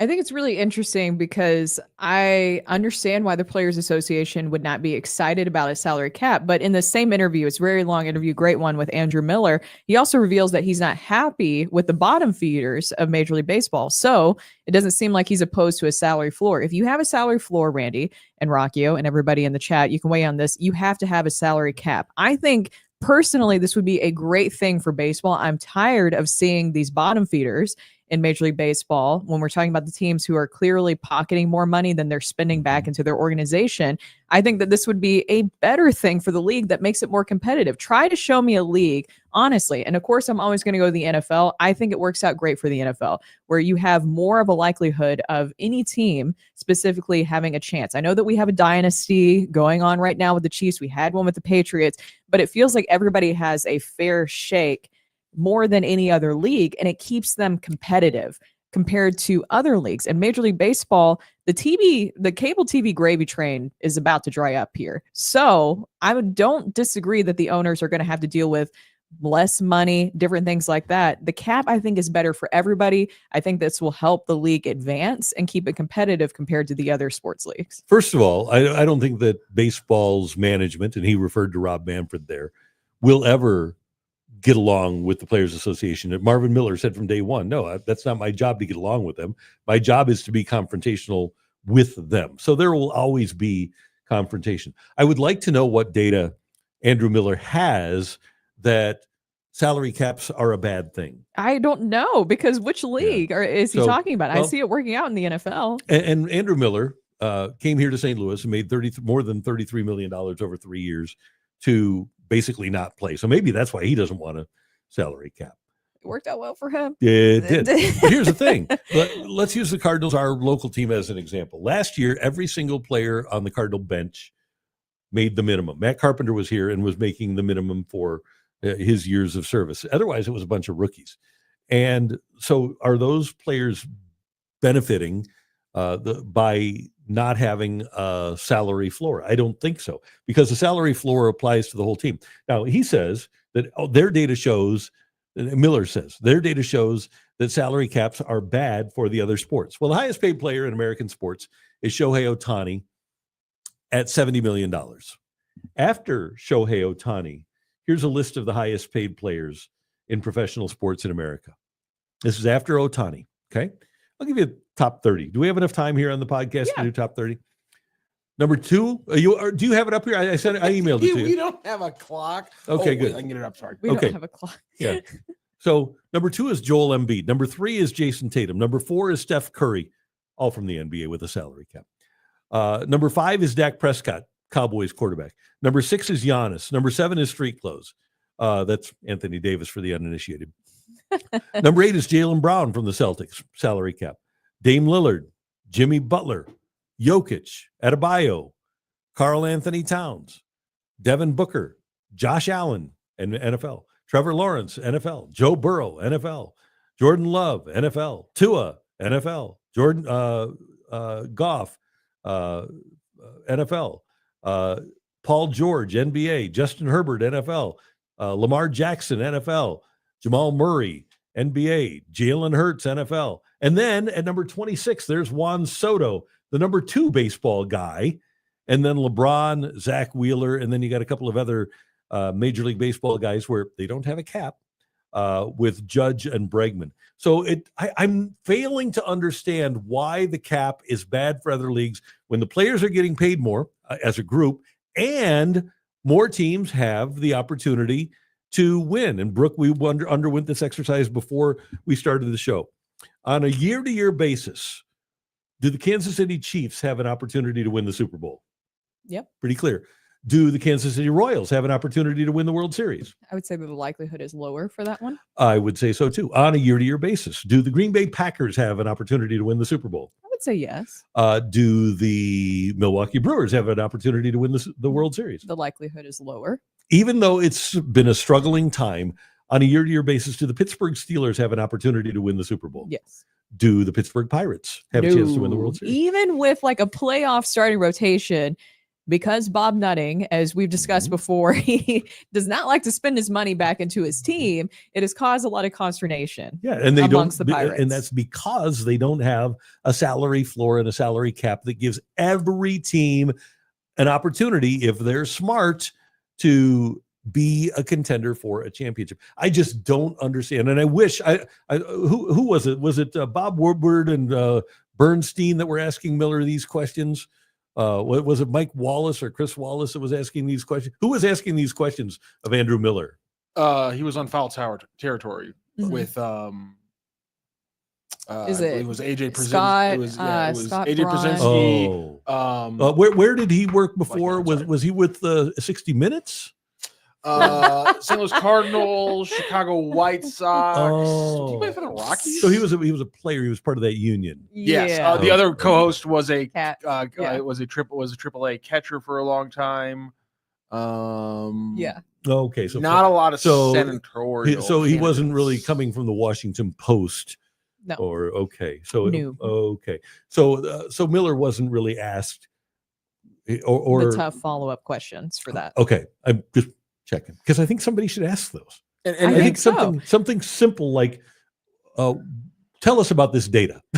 Just tell us what the data. Simply, just tell us Yeah. what the data is, because we've seen a lot of people mention that too. Is where's the data that shows that it isn't working out? You just listed all the players. It's still, even with a cap, it's still working out where those players are getting paid. And that's the point. You can still make sure your players are getting paid with a salary cap and salary floor. And in turn, it makes the league more competitive, where it feels like everybody has more of a shot. And Brooke, let me make this point as well. One of the players that I did not list from the NFL has a $450 million contract, Patrick Mahomes. Woo. And he's not in the top 30 paid in terms of AAV in American sports. Rowdy, So yeah. I just don't understand. Well, I do get it, because this is a Scott Boras driven union, and Boras has all the highest paid players. He doesn't care about guys that are sitting on the Cardinal bench making $760,000. No. He's worried about his guy that's making $51 million. Yes. So Eric Cleveland says, to be honest, why would any player want a salary cap? Very fair question. But you also can't, on the same podcast, complain about a salary floor, knowing that that will require a salary cap. So if you want to complain about the owners, the bottom feeders, as they refer to them in the league, who are not putting in their part, then you know that a salary cap has to come with that. I understand the Players Association does a great job of advocating for their players, but you know who gets hurt in all of this is the fans. And that's something that the players and the owners have to understand here, is that everything should go back to the fans. And It's all about the fans, is it not? it Those are the should ones be. who are going to your stadium, paying the ticket prices. Those are the ones who are watching TV, having to deal with a million different streaming services to be able to figure out which one you're on, and it changes all the time, different things like that. It's all about the fans, and the fans don't want to see millionaires and billionaires grubbing over money. Just make it fair for everybody. And by the way, the way salary caps generally are set up in sports is that the players get about 50% of the revenue generated by said sport.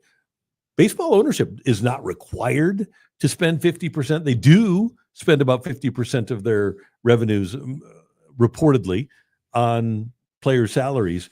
But if you're making half the money, that's a pretty good thing. And that goes back to the floor. The reason that I think the statistic is 5% of the players make 80% of the money in baseball. I believe that's what it is. I know you've said that before, Yeah. and it's a very important statistic to this conversation. Yeah.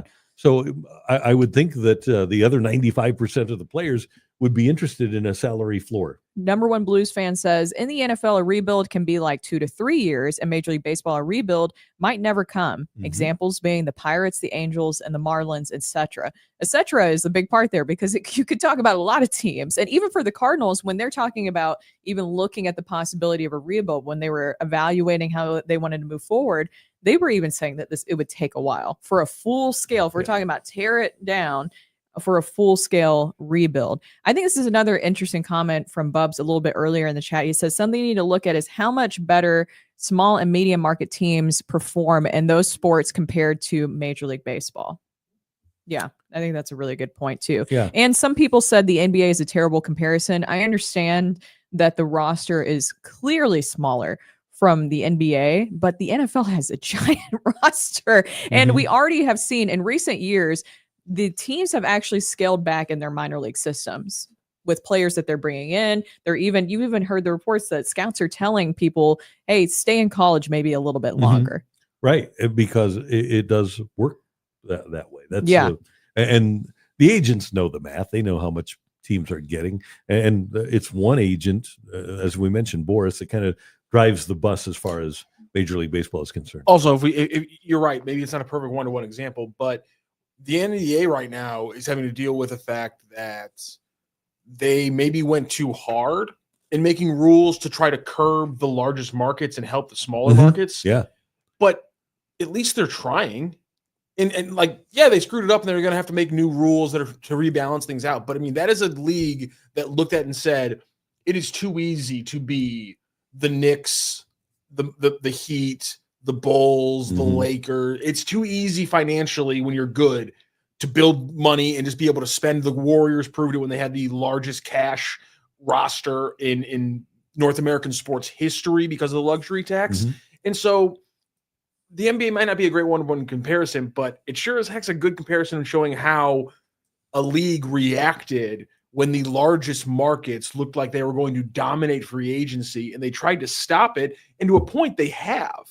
Mm-hmm. Yeah. And that's something the MLB, you could certainly look at and say, that's a good thing the MLB could Mhm. look at and say, that's better for the future. And oh, by the way, one thing about the NBA, let's take a look at a guy like Luka Doncic, who was eligible for a 5-year, $345 million contract before he got traded by the Mavericks to the Lakers.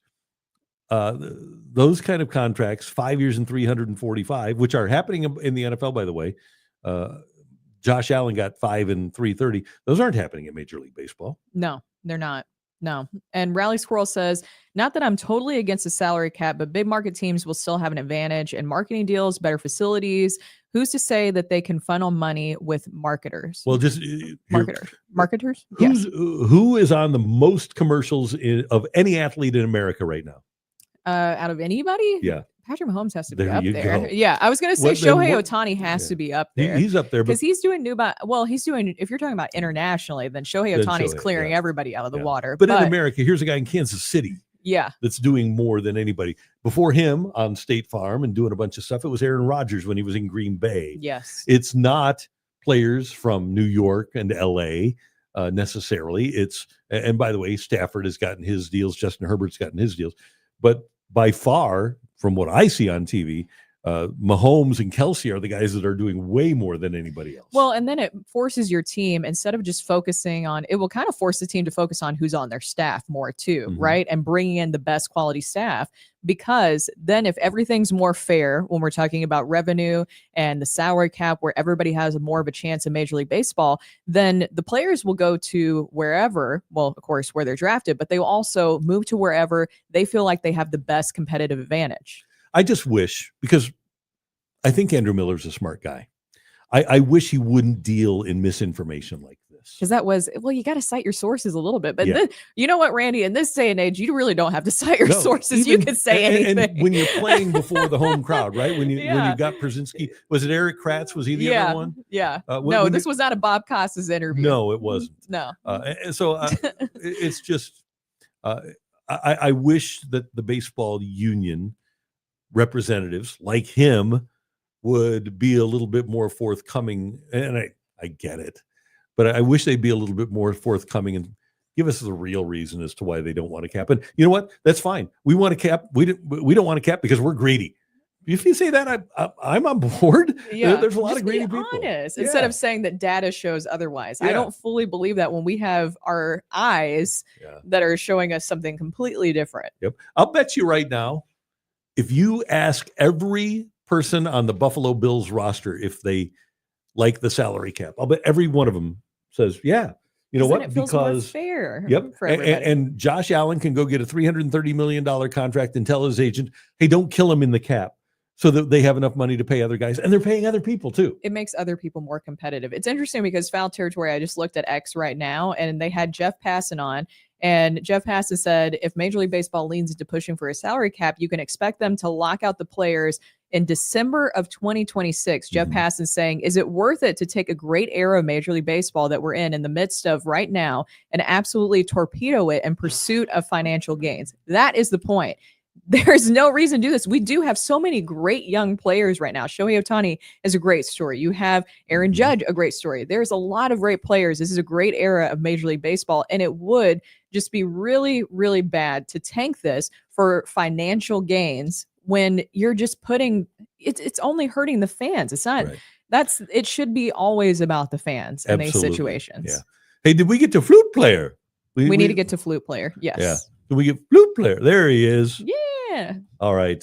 I wish I would have been a flute player. I wanted to be a flute player. Oh. Whenever we had band, I always thought like, oh, that's like that's the cutesy, that's like, not saying that you're, I don't know who you are. Our guy player. Greg Warren was a flute player. I wanted to be a flute player, but then I got stuck with the French horn.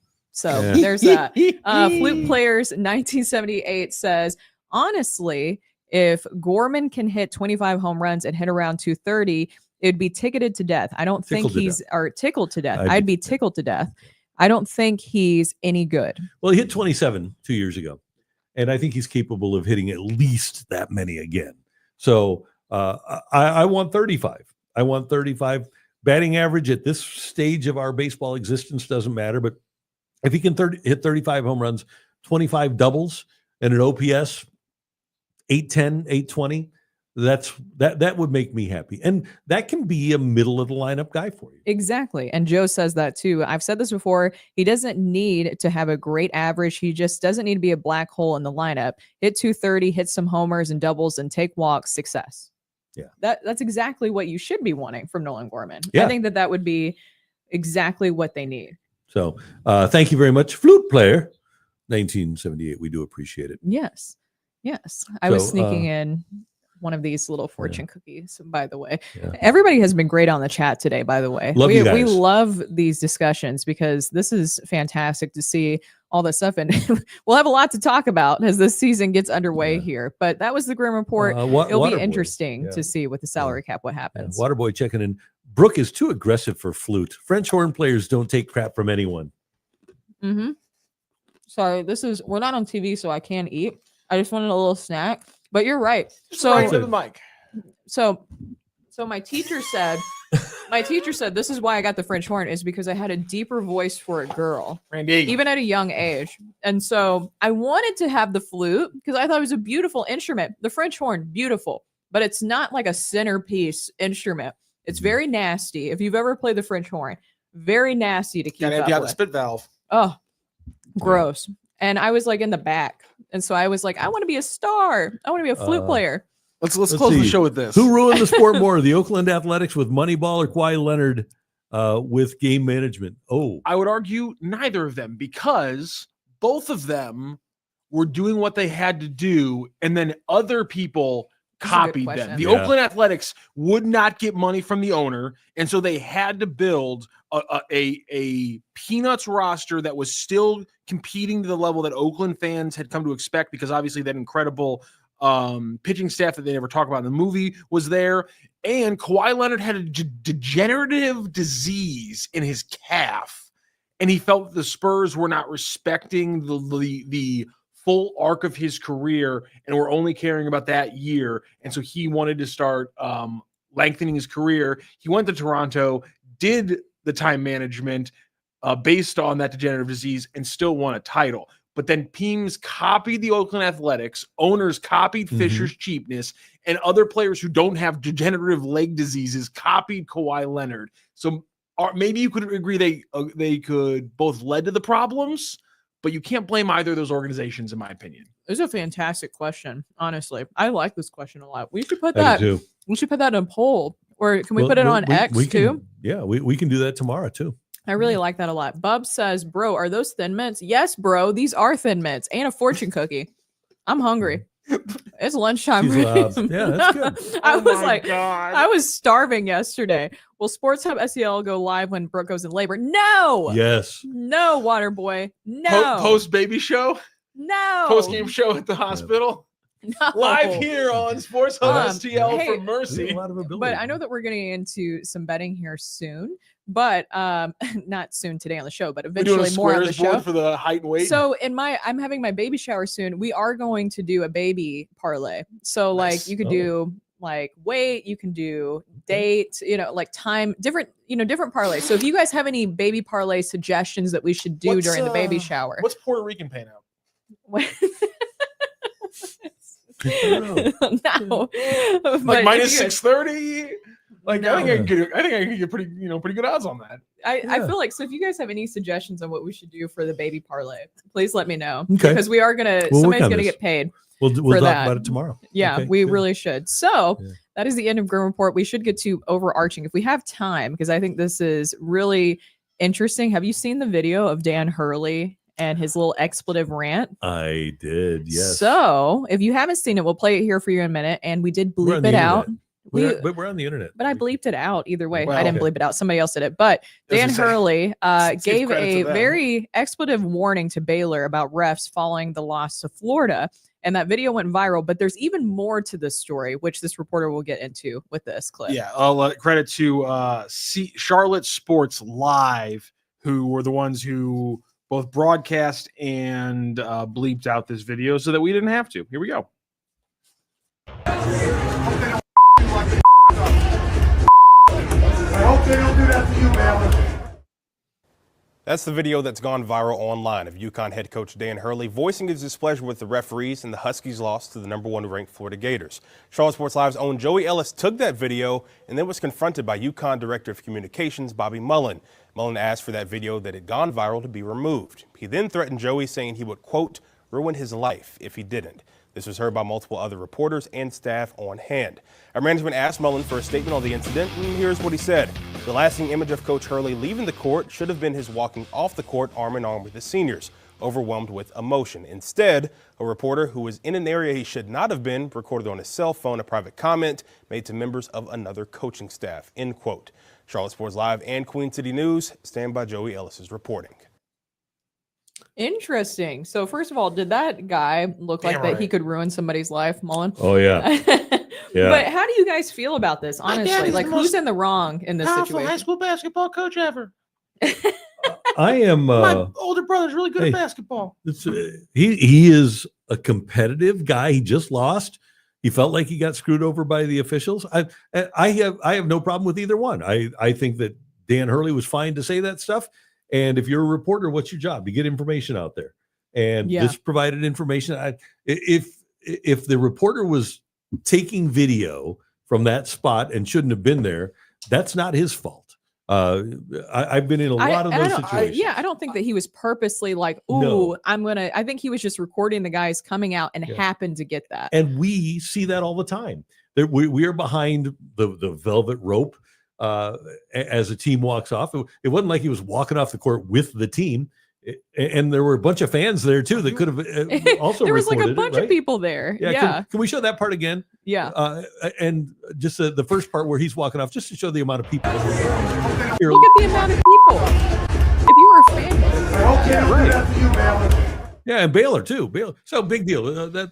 So I have no problem with Hurley, and I have no problem with the reporter. Exactly. Do you want to move to Connecticut? Because I feel like you just did a much, much better job than the SID did of actually explaining the situation and how it could have been played off to the reporter, which is, yeah, fine. You're going to post it. I have a statement ready. It was an emotional moment, so on. It's like your statement is exactly what he needs to say.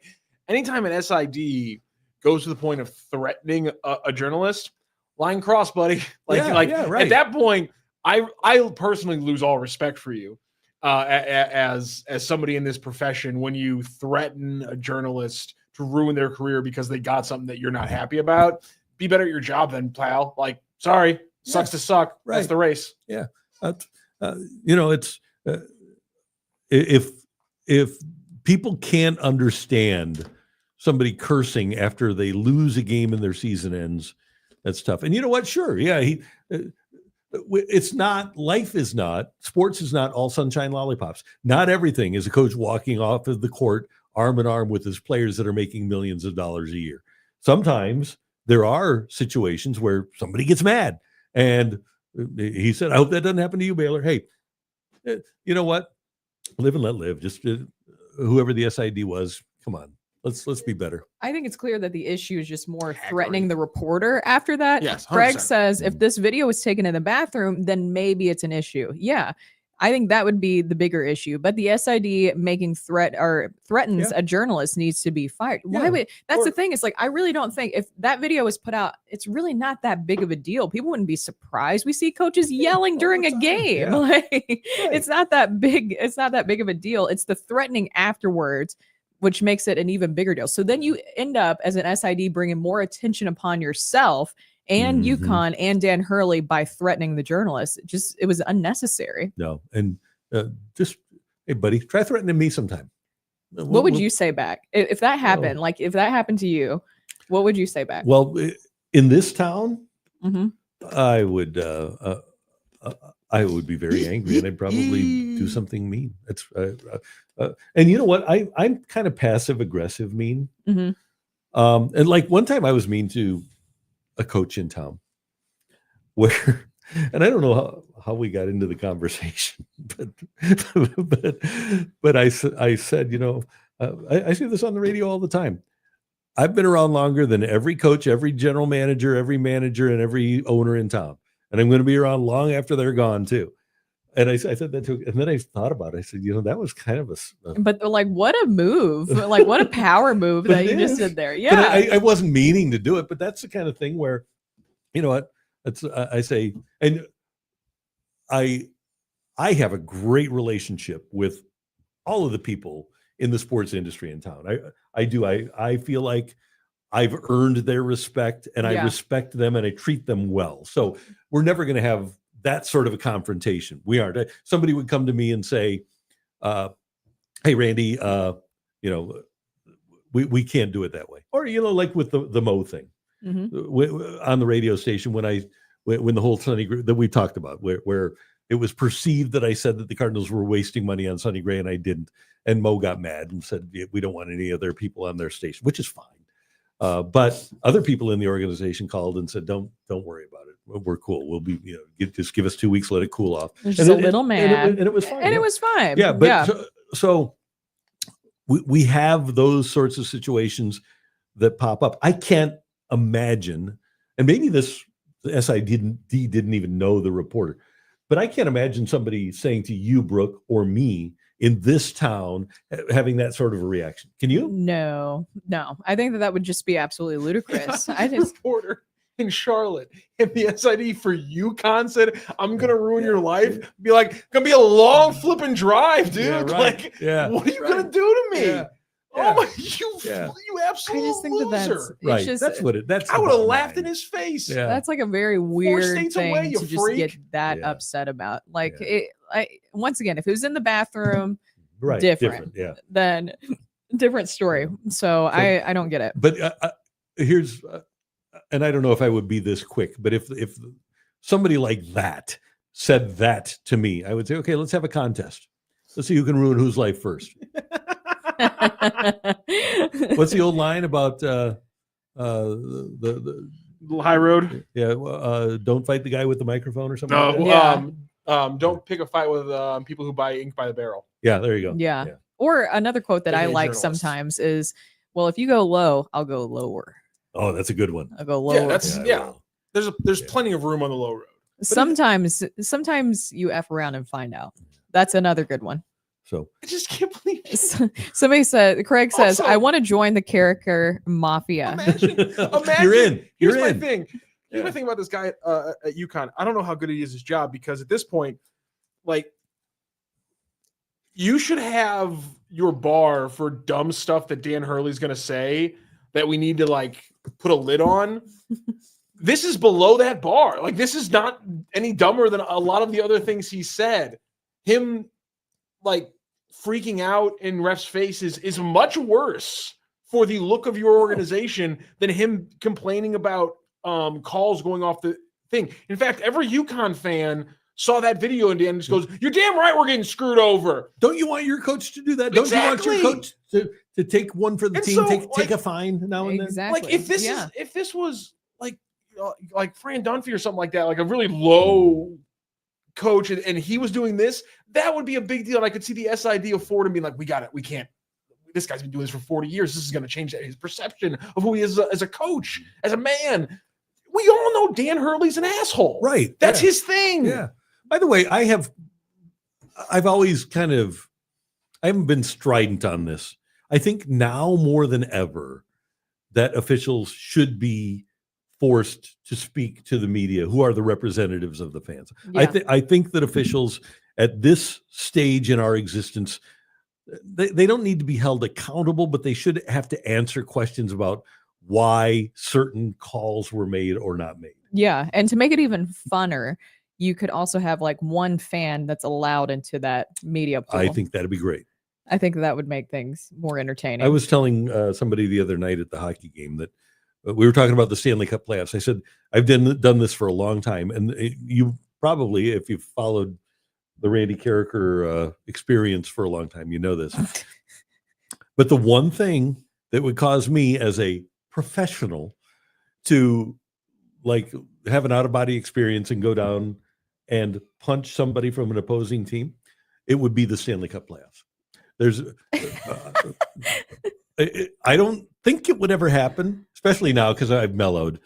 But I think it could have happened like in my 20s or 30s where I could have gone down to another room and punched somebody from another hockey in your team. 20s or 30s, you would have done that? Oh, like Brian Marchment from the Sharks, who was tried knee to knee hits all the time. R.I.P. Yeah, kind of. But he was, he would like try knee to knee hits. Yeah, he was a guy that would have deserved to have his, his face punched. What is going on with the chat? Why are we bringing up Koperniak again? Because he's just great. You know, Koperniak, I don't know, Brooke, if you... I just looked at the chat and everybody's talking about Koperniak. It was the same guy who also came into the chat, his first time in the chat today, and said, Mookie just got sick in Japan. And I was like, well, he got sick before. So he started off his very first chat of the day with a false statement. And so at that point, I was like, well, this guy's... It could be true. Mookie could be covering for Japan, honestly. You know, it could be. No. So with Mookie. Okay, so Mookie, he's lost 18 pounds. He's got this mysterious illness. He hasn't been able to keep food down. He's been vomiting for 2 weeks. Yeah. It's a bad illness. He was going to play shortstop for them this year. But anyway, I was saying is... Well, hold on. That's why we've got Tommy Edman at second for the Doyers. Yes. Moving to short. Max Muncy, the third baseman for the Doyers, moving to second. There's an opening at third base. Oh, Nolan Arenado. Oh, hey, I hadn't thought of that. Wow. I think you did. Okay, let me give you Matt Koperniak's major league number. Is he 27 or 28? He turns 28. Oh, he just turned 27 on February 8th. Happy birthday. Matt Koperniak, let's see, NCAA, played at Trinity in Connecticut, played Moore College. He played A, double A, high A, low A, AA, triple A. I was in 22, triple A, double A, triple A, played in Escogido in the FGW, whatever that is. But I'm not, Dominican Winter League. Okay. I am not seeing Matt Koperniak's major league numbers. I'm trying to find his major, I don't see it, Brooke. Hey, he represented Great Britain. Oh, that's good. Yeah. By the way, he does have a 298. He did. I'm looking at a jersey like right now. You remember how awful those I know, jerseys but were? like Klay Thompson's brother was also representing Great Britain, and I don't know if he's really made a huge impact in the majors yet. Trace? No, he's not going to. No. Is he Arenado's best friend? I think so, but like because he's from Barbados, because Michael Thompson, the dad, has connection through Barbados, which is a colony. So like there wasn't a lot of good MLB level talent on that Great Britain team, and the uniforms definitely showed that. Matt Koperniak does deserve a major league opportunity. Mm-hmm. I think he's in a bad spot, bad place, wrong place, wrong time right now. Yeah. But Matt Koperniak does deserve a major league opportunity based upon the numbers that he's provided at the minor league level. I don't think he'll get that opportunity here. I hope he does get an opportunity somewhere, but I'm not going to go so far as to say that he's a better hitter than Nolan Gorman or Jordan Walker at this stage. Ryan says 4 for 4 against major league pitching yesterday. Really? I don't know. Let me check that. Hold on. I know we got to leave here in a second, but it was Palante on the mound. He did go for 4 yesterday. But I don't know that I don't think Palante was followed by major league pitching. Let me check here. I was trying to find stuff on yesterday's let's game. Let's see. Breaking down Cardinals opening day roster. I'm having trouble with it. Here, I'll just do the spring training schedule. Okay, we'll find it. I believe, if I'm not mistaken, Palante was now he might have had a couple of hits off of Palante. Mm-hmm. but I don't think, Brooke, that it was the entire major league staff. I've got it here now. We're getting closer, closing in. We know this is great podcasting, and you're just waiting on the edge of your seat, trying to find out the box score. Okay, we're getting closer. Koperniak did go 4 for 4. It doesn't matter. Yeah, Palante went 4 for the Cardinals. None of this matters. And then he went, okay, so he would have gone against Phil Maton and Roy Croft and that gang. So, yeah, good for him. Koperniak, that game, 4 for 4. So Bo Hart would, according to you, sir, Bo Hart would be the best hitter in Major League Baseball history. Bill says he hits from the wrong side. He Correct. does. That's also true. Which is the left side, which is really the right side. it's important to note. This is Ellipsis 150. We're going to get out on this. Thank God. And you are so right, because there's nothing more frustrating. I hope that one corner of the fitted sheet always slips off Moselak's bed. Wow, you're really. Is that frustrating? Do you guys have that happen? You guys are really No. wishing pain on some poor housekeeper. So frustrating. I Oh, don't that's think true. That's a so. good point, Matthew. Okay. Why is yeah. some poor Somehow. 25-year-old making, not that much money have to be cursed by us? You think Moselak's making his own bed? You don't wear a sweater over your shoulder and make your own bed? Come on, Yeah. people. Surely he does. That's the best way to start your day is making your own bed. I'm not getting into this again. I'd close the show, Randy. Last Last time we did this, Make your bed. can we do some producing? You want to do polo tomorrow? I was. Yes. I think we're gonna do. Claves is gonna be in studio, I believe. Oh, tomorrow. okay. Yeah. Last time we Good. talked about making the bed, I was accused of being anti-American, so we can't get into that again. Okay. But yeah, I believe we'll have Claves in studio tomorrow. And then what do we got for Thursday? We're planning hopefully for a former Cardinal Oh, to, okay. to join us. Okay, good. We got to get Polo Nice. on the show. We will. Yes. Yes, we Polo's do. our guy. Polo Okay, Esencillo. Matthew Rocchio, sing that song one more time, bro. Polo Esencillo. There you go. Did you have fun today? I did. Good. We hope you had fun. We will see you tomorrow here on Sports Hub STL at 10 a.m. You can watch this again and again and again if you like. We would enjoy it if you did. And thanks to John Denton as well. We will see you tomorrow on the Randy Karraker Show here on Sports Hub STL.